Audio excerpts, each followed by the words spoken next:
solavancos na história, tem os seus vacilos na história. Essa mesa não é para a gente perfeita. Essa mesa são para os discípulos que fugiram. Essa mesa são para os discípulos que negaram.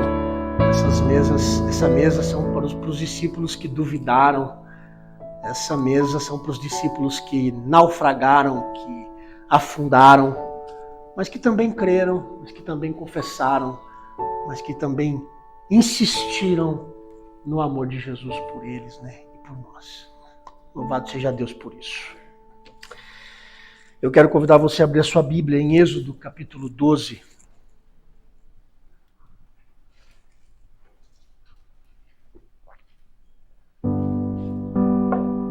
Êxodo capítulo 12, eu vou ler dos versículos 1 a 12, 1 a 13.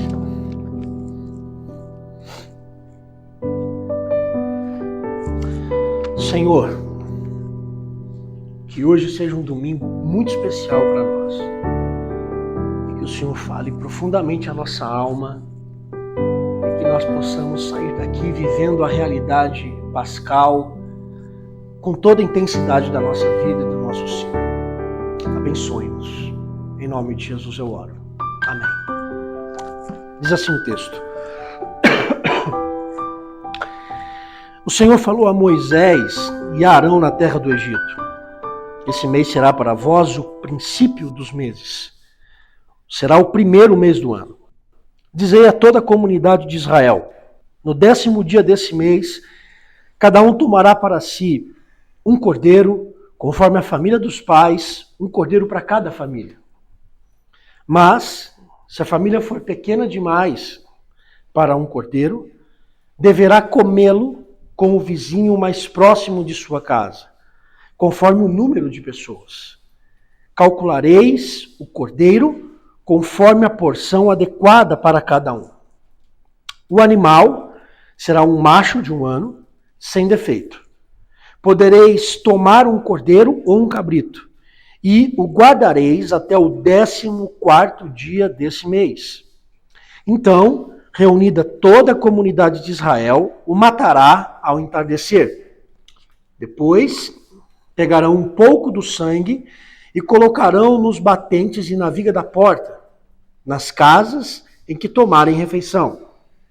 E, naquele dia, comerão a carne assada no fogo, com pães sem fermento. Sim, a comerão com ervas amargas. Não o comereis cru, nem cozido em água, mas assado no fogo, junto com a cabeça, as pernas e as vísceras. Não deverá sobrar nada para a manhã seguinte. O que sobrar, até de manhã, deverá ser queimado no fogo. E vós o comereis assim, com vossos cintos na cintura, vossos sapatos nos pés e vosso cajado na mão. E o comereis às pressas. Esta é a Páscoa do Senhor. Porque naquele dia passarei pela terra do Egito e ferirei de morte todos os primogênitos da terra do Egito, tanto dos homens como dos animais, e executarei juízo sobre todos os deuses do Egito. Eu sou o Senhor. Mas o sangue servirá de sinal nas casas em que estiverdes. Se eu vir o sangue, passarei adiante, e não haverá praga entre vós para vos destruir quando eu ferir a terra do Egito. Amém. Quando a gente vai falar sobre Páscoa, indubitavelmente a gente tem que falar, às vezes, de um conceito que para nós hoje não faz tanto sentido, que é o conceito de liberdade.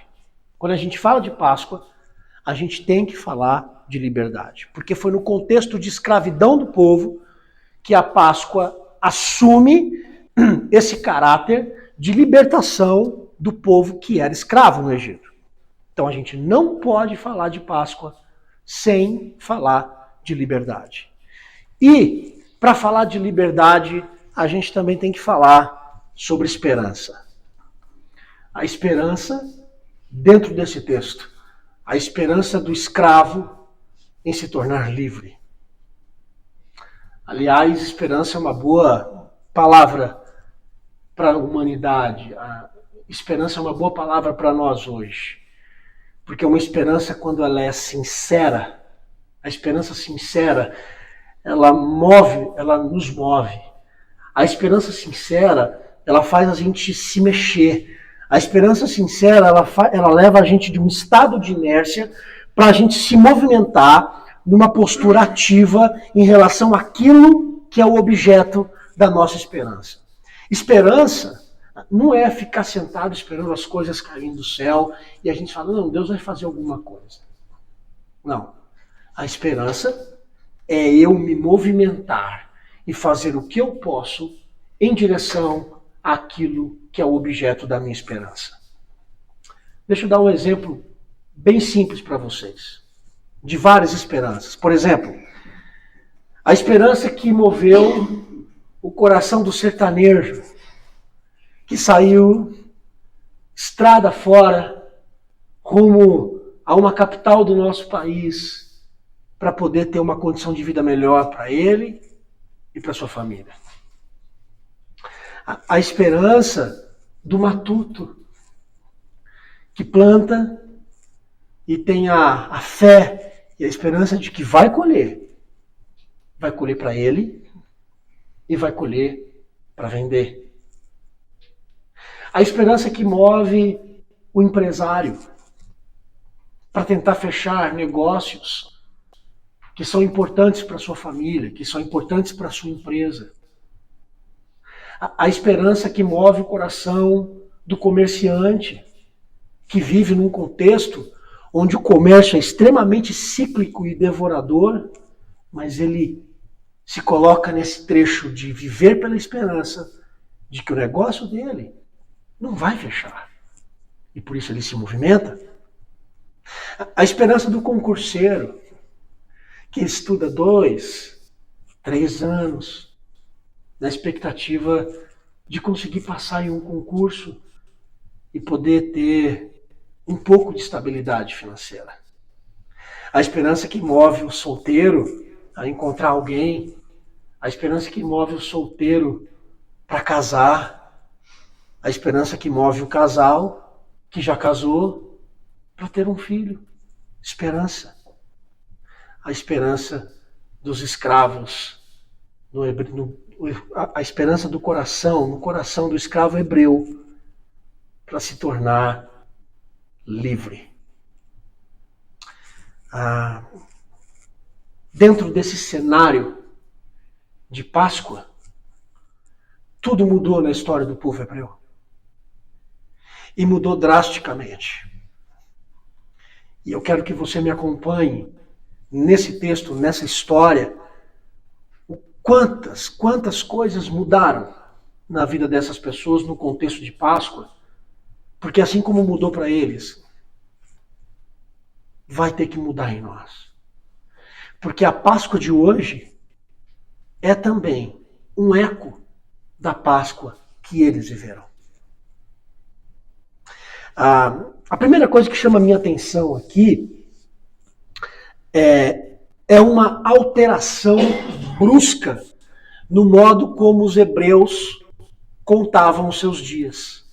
O calendário dos hebreus mudou drasticamente a partir da Páscoa. Olha o que diz o versículo 2. Esse mês vos será o principal dos meses, será o primeiro. Tem uma alteração muito importante na ordem de contar o tempo aqui.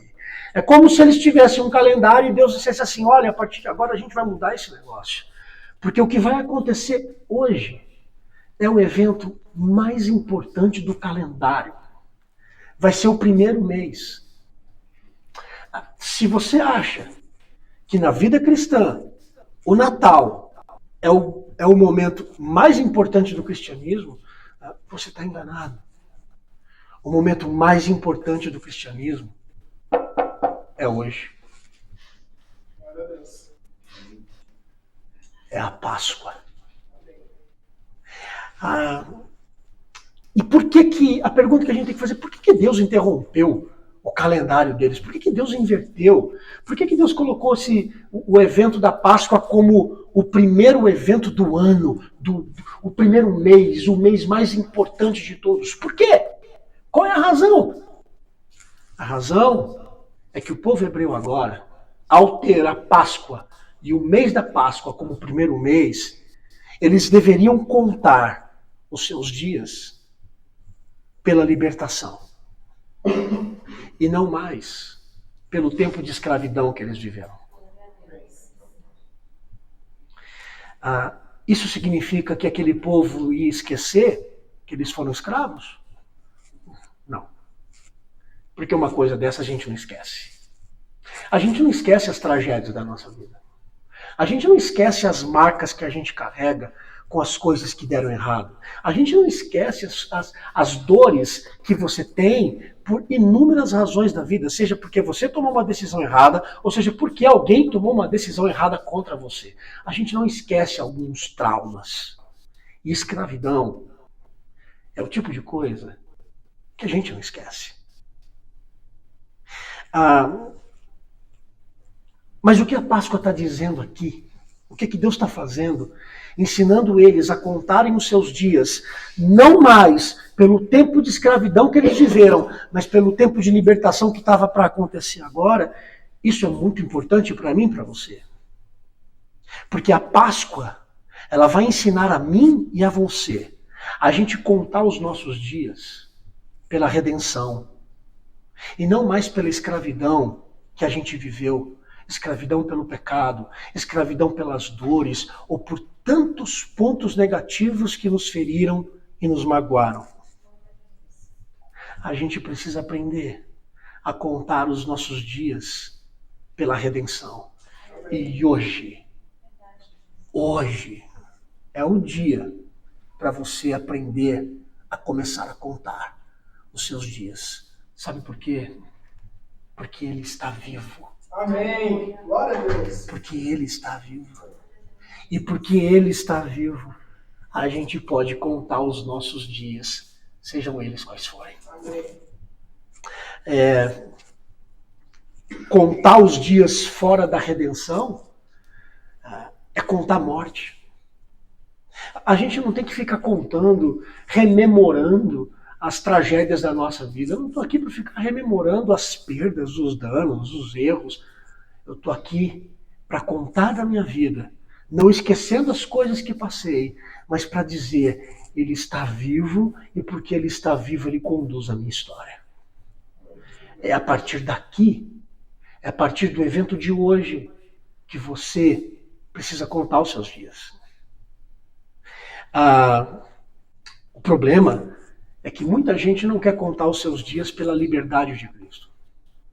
Porque é muito conveniente viver como escravo. Sabe por quê? Porque o escravo não é dono de si. Porque o escravo não tem que se preocupar com a comida. Porque o escravo não tem que se preocupar em resolver as coisas do jeito dele e tomar atitude da vida do jeito dele, tomar as rédeas. Não, ele é um escravo, ele tem um dono. E ainda que a escravidão venha ferir as suas costas, ele não tem responsabilidade alguma com a sua vida. Ser livre exige agora uma postura de muita coragem. Porque ser livre é você ser dono da sua história. É você ser dono de você, é você ser responsável pelas suas atitudes, é você ser responsável por aquilo que você quer, é você ser responsável por aquilo que você busca. E eu não estou dizendo que ser livre em Jesus, a gente vai viver libertinagem. Mas se você quer ser livre em Jesus e viver na libertinagem, então você assume a sua liberdade. Aliás, quem quer ser livre para viver libertinagem não é livre, é escravo.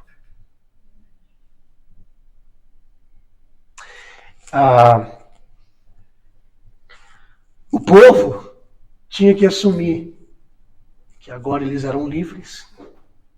E ser livre é assumir com coragem as decisões da vida. Eu não tenho mais um dono. Eu tenho que colocar a mão na massa para botar comida dentro da minha casa. Eu tenho que fazer as coisas agora, não é para um dono, mas é para mim. É para minha família. E é a partir daí que a gente tem que aprender também a contar os nossos dias. A tônica não é quem a gente era. A tônica não é dizer quem a gente era antes do Evangelho.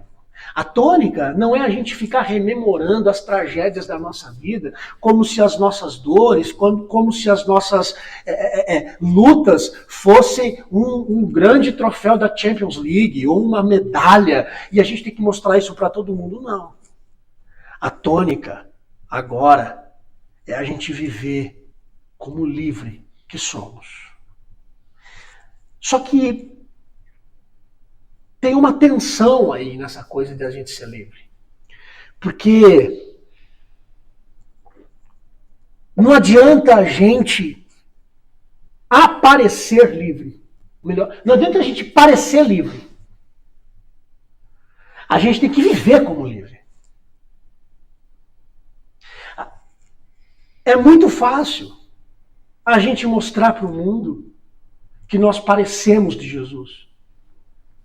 Mas as nossas atitudes e as nossas decisões e o jeito como a gente conduz a nossa história, o jeito como a gente conduz a nossa vida, não mostra e não revela que a gente é livre.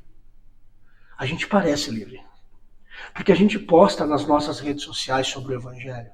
Porque a gente posta nas nossas redes sociais o culto que a gente foi, como se a gente estivesse cumprindo com uma responsabilidade religiosa.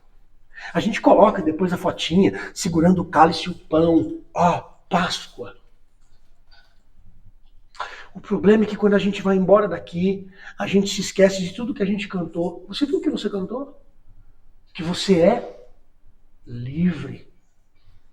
Mas a gente volta para as nossas segundas como se fôssemos ainda escravos. A gente não tem que parecer livre. A gente tem que viver como tal. Viver como livre.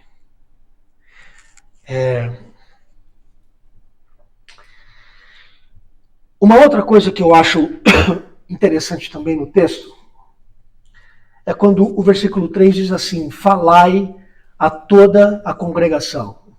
Cada um tomará um cordeiro. Cada um tomará um cordeiro. Bom, é óbvio, para quem está acostumado com o discurso religioso, para quem está acostumado com a coisa da igreja, é óbvio que quando se fala em cordeiro, que o cordeiro aqui você sabe que aponta para alguém. Ah, o cordeiro aqui está falando de Jesus. Ok.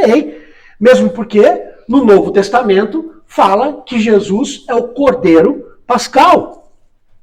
Perfeito? Na celebração da Páscoa, como é que deveria ser esse cordeiro segundo o texto que a gente leu? Na celebração da Páscoa diz que tinha que ser perfeito. Aí você pensa assim, bom, um cordeiro perfeito é um cordeiro que tem que estar inteiro, não pode estar manco, também não pode ser velho, é o cordeiro, é o melhor cordeiro. Não é? Ok. Mas não é só isso. Porque se esse cordeiro tem que ser perfeito, se esse cordeiro aponta para Jesus, o ser perfeito carrega uma realidade ainda mais profunda. Porque ninguém poderia oferecer liberdade. Ninguém poderia oferecer liberdade se não fosse perfeitamente livre para se sacrificar. Ninguém poderia oferecer liberdade a escravos se ele mesmo não fosse totalmente livre para se entregar. Jesus era perfeitamente livre. Porque ninguém empurrou ele para a cruz. Ainda que ele tivesse momentos em que ele teve que suar sangue de tanta angústia. Ainda quando ele chegou para Deus e disse assim, Deus tem um plano B nesse negócio? Não tem. Ok. Seja feita a tua vontade. Ninguém empurrou Jesus para a cruz. Ele foi. E sabe o que a Páscoa me ensina?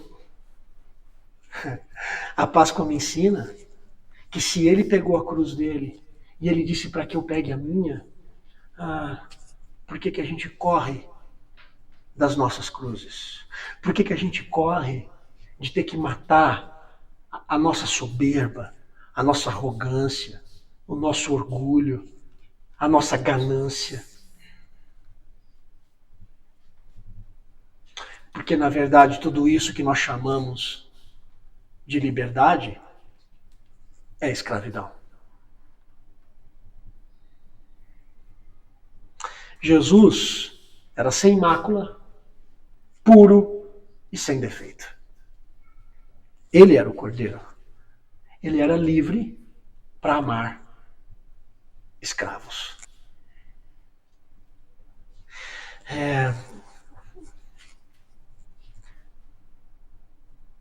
Isso é muito sério. Porque Jesus ele era livre para amar quem não teria condições de amá-lo. Qual é a glória que você tem em amar a pessoa que está do seu lado aqui hoje? Porque tem um pacto, ou uma aliança, ou porque é alguém íntimo do seu coração? Qual é a glória disso? Me diga você. Qual é a glória de você honrar quem honra você? Qual é a glória de você amar quem derrama amor sobre você? Nenhuma glória. A pergunta é: como você vai amar quem vira as costas para o seu amor? Como amar quem não quer reconhecer o seu amor? Essa é a chave da Páscoa. Porque Jesus se entregou para escravos. Pessoas que não tinham condições de retribuir a liberdade que Jesus ofereceu. Mas a gente hoje, a gente quer amar quem nos ama. A gente quer amar quem nos dá. A gente quer amar quem nos aplaude. Isso não é cenário pascal.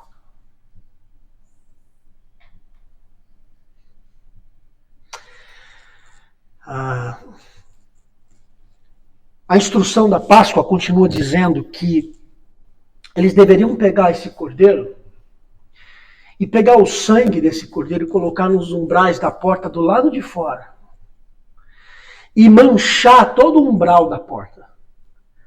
Porque as pessoas que fizessem aquilo, elas seriam livres do juízo de Deus. E naquela noite, o espírito de morte que iria passar no Egito, ao perceber o umbral da porta manchado de sangue, o espírito não entraria, não tocaria naquela família. Eu acho isso muito simbólico. O sangue do lado de fora. Acho muito simbólico. Porque o sangue no umbral da porta do lado de fora era a evidência de que do lado de dentro da casa... que do lado de dentro da casa estava tudo arrumado. Estava tudo muito bom.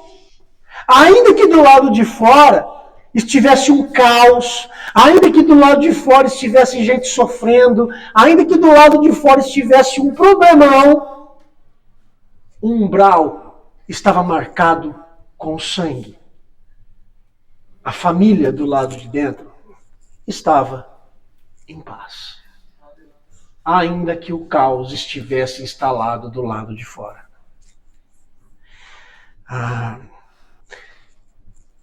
Eu não sei qual é o seu caos. Eu não sei quais são os ventos que fazem barulho na sua porta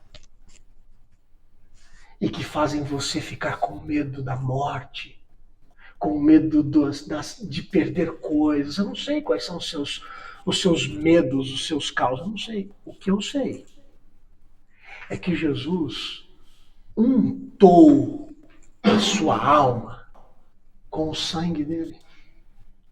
E ainda que do lado de fora o caos esteja estabelecido, dentro de você, dentro de nós, há paz. Há paz.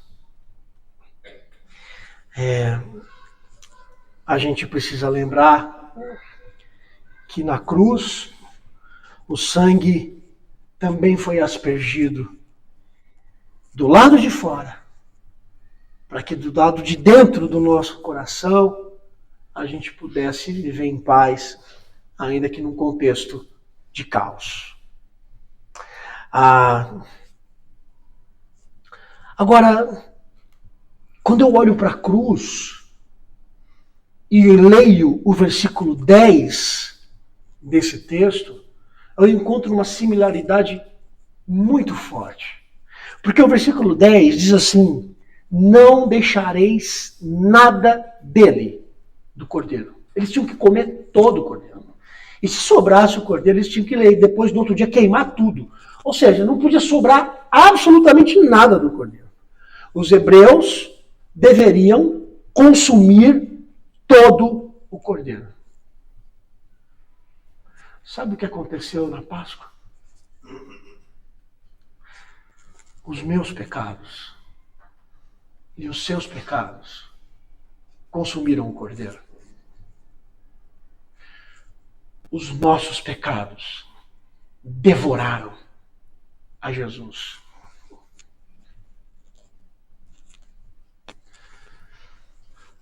Os nossos pecados trituraram a Jesus. Os seus pecados, a sua arrogância, a sua maldade, maçou, moeu e doeu, porque foi isso o que os seus pecados e os meus pecados fizeram com Jesus. Nós o consumimos. Nós o consumimos. Com as nossas afrontas, com as nossas mentiras, com os nossos enganos, com as nossas maldades, com as nossas manipulações.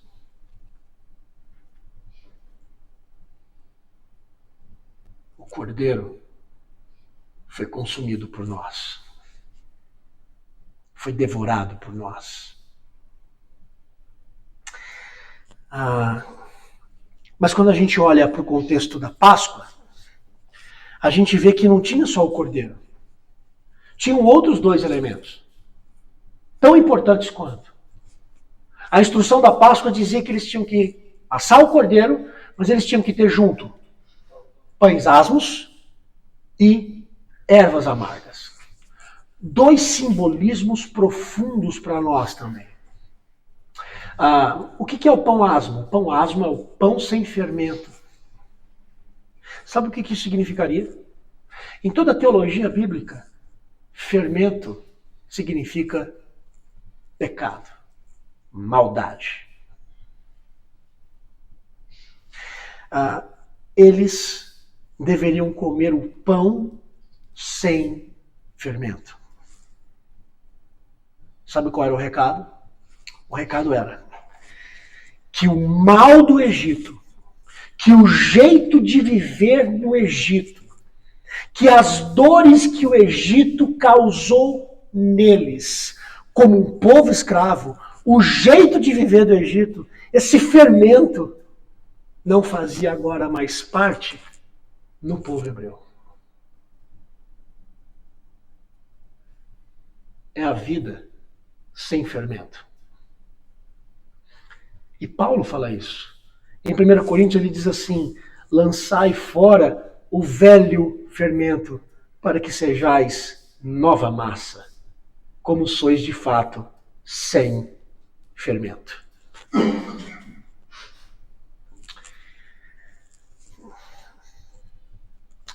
Quem é que te fez mal na vida? Quem é que feriu você? Quem é que te humilhou? Quem é que te negou? Quem é que virou as costas? Quais são as pessoas que chicotearam as suas costas com tanta severidade que deixou marcas profundas em você, como se você fosse um escravo? E quando pessoas desse tipo nos ferem, sabe qual é o sentimento do escravo? Revidar. Matar. Pois é. Sabe o que é Páscoa? A Páscoa é que o fermento do Egito não faz mais sentido para você. E que quando a vida der o chicote na sua mão, para que você pegue o chicote e revide com o mesmo mal, com a mesma intensidade, com aquelas pessoas que feriram as suas costas, quem vive a Páscoa joga o chicote fora.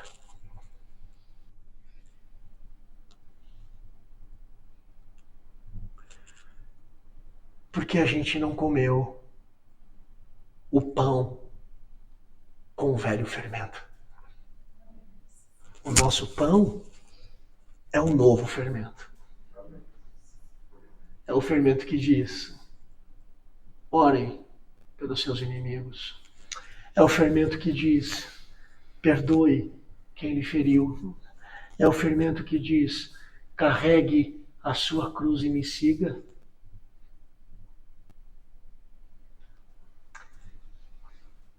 A gente não faz mais parte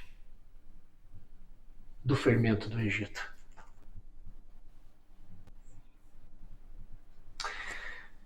Mas além do pão sem fermento, o pão sem maldade, tem também as ervas amargas. O que a gente brinca hoje, talvez aí, né? Como é que chama essa salada? Almeirão, né? Almeirão que é amargo pra caramba, não é? Rúcula. Rúcula sem limão, sem nada, né? A rúcula só por si só. E por que tinha o significado das ervas amargas? É claro. Para eles lembrarem de onde eles tinham vindo. Lembrar que eles viveram anos amargos de escravidão. A dor do Egito. Dor.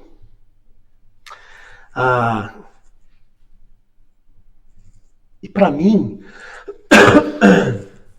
o simbolismo das ervas amargas, para nós hoje, também é muito importante. Porque não é que Deus quer que você fique lembrando do seu tempo de escravidão. O recado para a gente aqui hoje é outro. Eu aprendo que a gente só pode participar do sacrifício de Cristo porque Ele comeu as ervas amargas que eram minhas.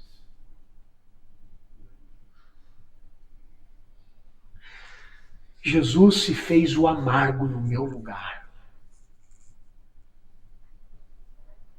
Jesus consumiu as ervas amargas da minha tragédia no meu lugar. Então, eu não preciso mais olhar a minha história e dizer assim, que tragédia. Não, porque cada uma delas, Jesus mastigou no meu lugar. Dor. A dor, o que diz o texto? Que a dor não estava sobre mim. A dor estava sobre Ele.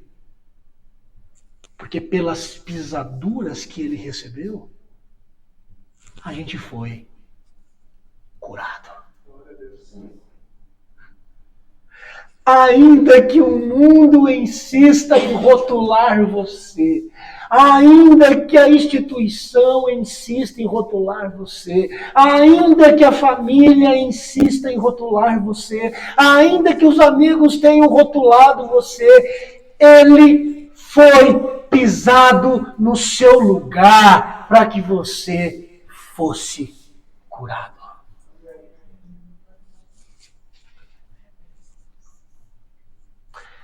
As ervas amargas me lembram quem foi que comeu elas no meu lugar.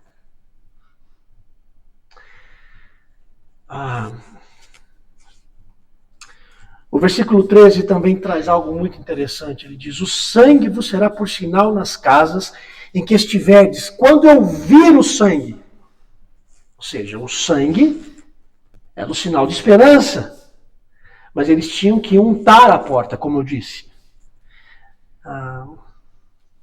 E essa era a esperança deles. Porque a esperança, ela é também um compromisso. Você se compromete com a viva esperança que o Cordeiro ofereceu a você. E isso é demonstrado de duas maneiras. No interior do homem, porque do lado de dentro, a gente se reúne, a gente arruma a mesa, a gente prepara com obediência à palavra, ainda que do lado de fora esteja um caos. Mas também no exterior do homem, no homem exterior. O sangue na porta mostra que eu assumi um compromisso com a promessa que Deus fez. Isso mostra que eu estou pronto tanto do lado de dentro quanto do lado de fora.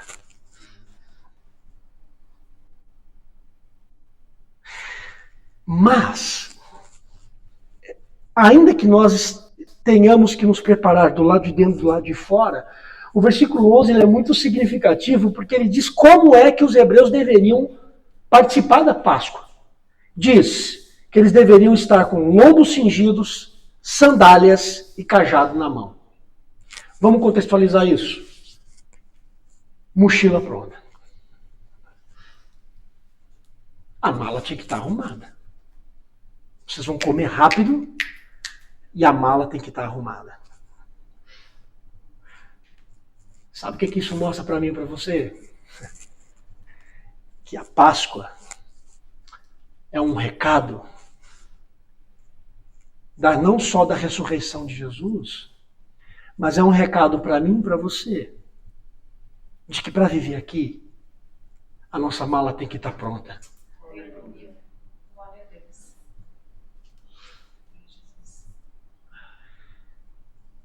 E eu não estou falando de morte. Não é só disso que eu estou dizendo. Eu estou falando de você estar preparado para viver como alguém que está encharcado pelo sangue do Cordeiro. E entender, sim, que ainda que aqui seja bom, o nosso lugar não é aqui.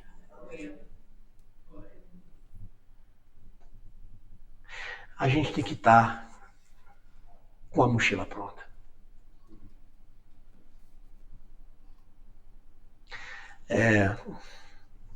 A Páscoa dá esse recado de que a gente é peregrino.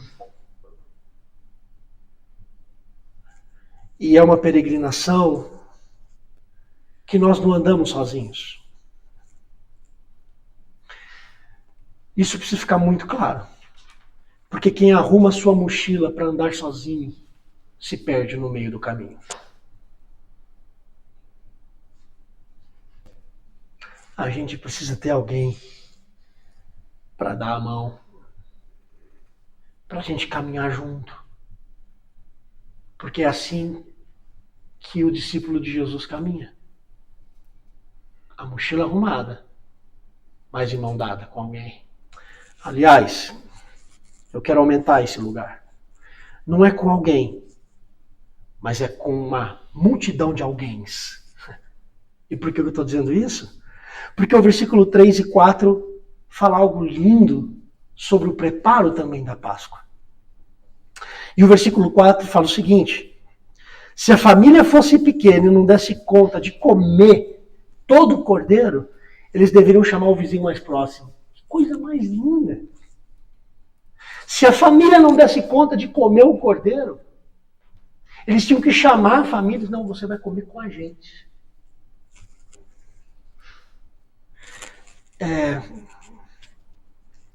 Sabe o que eu aprendo?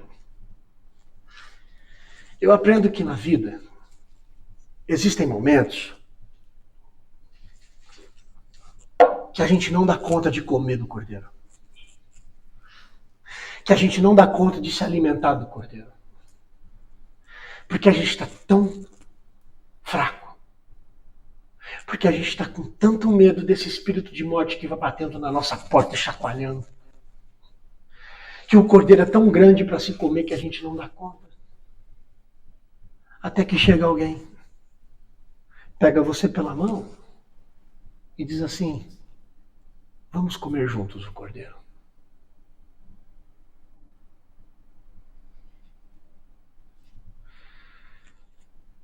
Isso é ser igreja.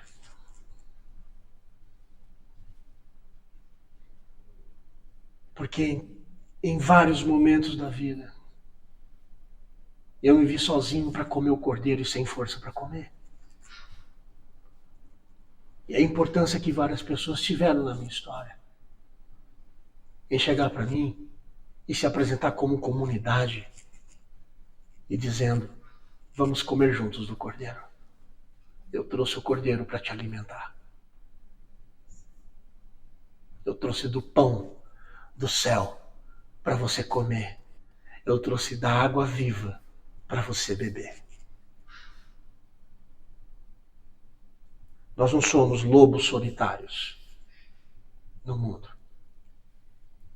A gente precisa aprender a caminharmos juntos, como peregrinos cujas mochilas estão prontas.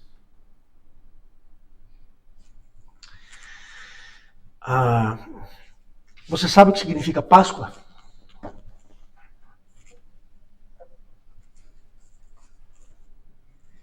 Sabe?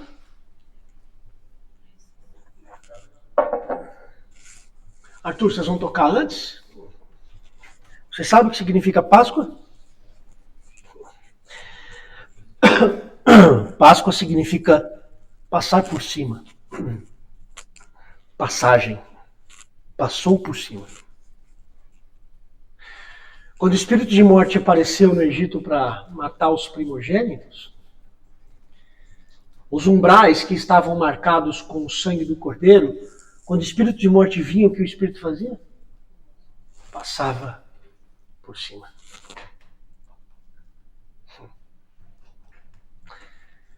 Jesus manchou o nosso coração com o sangue dele. E a morte eterna, a dor, estava vindo ao seu encontro. Mas quando ela chegou perto, ela viu que no umbral da porta do coração da sua vida, o sangue do cordeiro estava ali. Então ela passou por cima. Porque a vida eterna pertence a você. Isso é Páscoa. Isso é Páscoa. Uma criança uma vez, quando eu vivia ainda em contexto escolar, me perguntou, eu era professor na época, professor, como é que eu celebro então a Páscoa com meu ovo de Páscoa?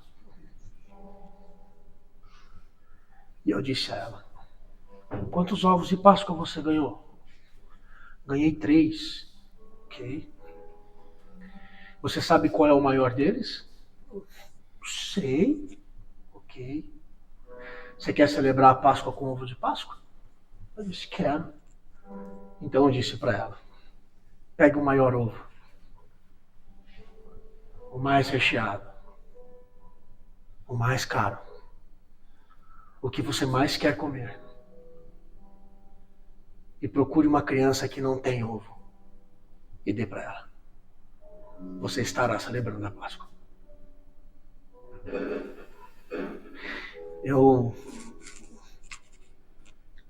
A gente está diante da mesa, da ceia.